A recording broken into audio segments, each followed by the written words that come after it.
كلكم تفانقلتي تግራይ زمخركم مخرلني سمعني سلسته ማራጣት አለኩም ካብዘን ሰለስተ ማራጣት ካሊ ፍጽም ይወልኩም ምክንያቱ መራሕቲ ትግራይ ተሓደ ተቀየርና ይድቁስ ተሓደ ተቀየርናውን ይድቅስ ተሓደ ነቅኒቅና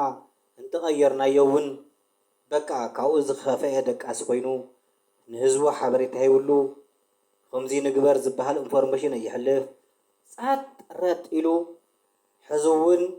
ኣብ ምንታይ ከም ዘሎ መራሕትና ፈጺሞም ስለ ዘይፍለጡ ንስኻትኩም መራሕትና ስለ ዝደቀሱ ስኽ እንተይልኩም ብጣዕሚ ሕዝውን ሻልሻይ ክረምቲ ትኸርመለኹም ኢኹም ሓምለ ፍርቂ ኮይኑ እዩ ንዓመታውን ትኸድዎ ምክንያት ኣይፍለጥን ስለዚ ተሓጊኡኹም ክትኸርሙ እንትኽእሉ ኢኹም ባዕልኩም ትገብርዎ ነገራት እንተዘይገርኩም ግን ኣማራፅታት ሰለስተ ኣማራፅታት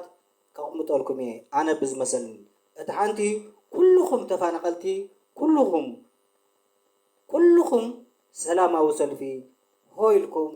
ናብ ፕሬዝደንቲ ዶክተር ደብረጽዮን ቢሮ ኸይድኩም እንታይ ትገብር ኣለኻ ዘይትመልሰና ታዩባት ስራሕ ዘለኻ ስራሕ ብዛዕባ ናትና እንታይ ትሰምዕ ኣለኻ እንታይ ትብል ኣለኻ እንታይ ትመክር ኣለኻ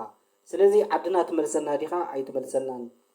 ዘይትመልሰና ትኾይንካ ብቁርጽ ንገረና እንትመልሰና ትኾይንካ መዓዚኻ ትመልሰና መዓልቲ ዕለታ ንፈሊኻ ንገረና በልዎ ስቕ እንተይልኩም በምንም ተኣምር በቃ ንሳቶም ንስቕ ምባል ልማዶም ስለ ዝኾነ ምንም ዝኸፈኦም ነገር ስለዘየለ ስቕ ክብሉ እዮም ንሳቶም እዚኣ እያ እቲ ሓንቲ እዚኣ እንተዘይ ኮይናትልኩም ድማ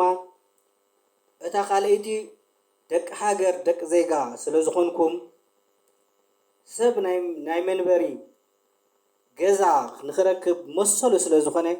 ንስኻትኩምን ኣብ ዘለኹም ቦታ ኣብቲ ዘለኹም ቦታ ዓዲግራት ኩኑ ሽረ ኩኑ ዓድዋ መቐለ ኩኑ ደቡብ ኩኑ ኣላማጣ ራያ ኩኑ ኩሉ ኣብ ኩሉ ዘለኹም ቦታ እንድሕር ንዓድና ዘይትመልሰና ኮይንካ ናይ መንበሪ ቦታ ክንነብረሉ ንኽእል ካብቲ ውሕጅ ካብቲ ዝናብ ካብ ቁሪ ካብ ሕማም ካብ መከራ ክንጋላገል እንደሊና እሞ ናይ መንበሪ ቦታ ሃበና በቃ ኣብዞ ዘለናዮ ገዛ ሰርሒና ክንነብር በብዓቕምና ኢልኩም ሆይልኩም ንገርዎ እንተዘይነገርኩሞም ካሊእ መፍትሒ ኣይትረኽቡን መሰልኩም ከዓዩ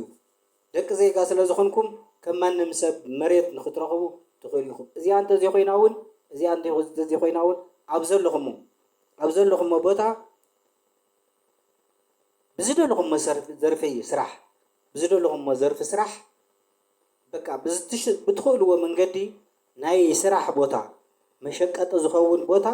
ቦለኻውና ኢልኩም ነዚኣ እውን ከይድኩም ክትነግርዎ ትኽእሉ ኢኹም እዚ ምናልባት ኮሚቴ ኣዋፂኹም ዓበይቲ ሰባት ከስምዑ ዝኽእሉ ሰባት ኣዋፂኹም ናፍቲ ቢሮ ኩሉ ሻብኪዱ ካልኣይ ድማ ህዝቢ መቐለ ህዝቢ ትግራይ ብምሉእ ኣብ ጎንኹም ስለ ዝኾነ እዚኣ ብሰላማዊ ሰልፊ እንዳተጨቃጨኩም ንግሆን ለይትን ምሸትን ኩሉ ግዜ እንዳኸድኩም ድቃስ ከልእዎ ድቃስ እንተዘይከሊኹሞም በቃ ክድቅሱ እዮም ሰኢሎም እዚኣ እያ ክመኽረኩም ዝኽእል ካብዚኣ ወፃእ ትረኽቧ ፍታሕ ስለዘየላ ከምዚ ኣግበሩ ኣነ ሓውኩም ከምዚኣ ገይረ ዝመኽረኩም ካብዚኣ ወፃእ ፈፂማ የላን ከም ኣግበሩ ኢለኩም ኣለኹ ይቐኒየለይ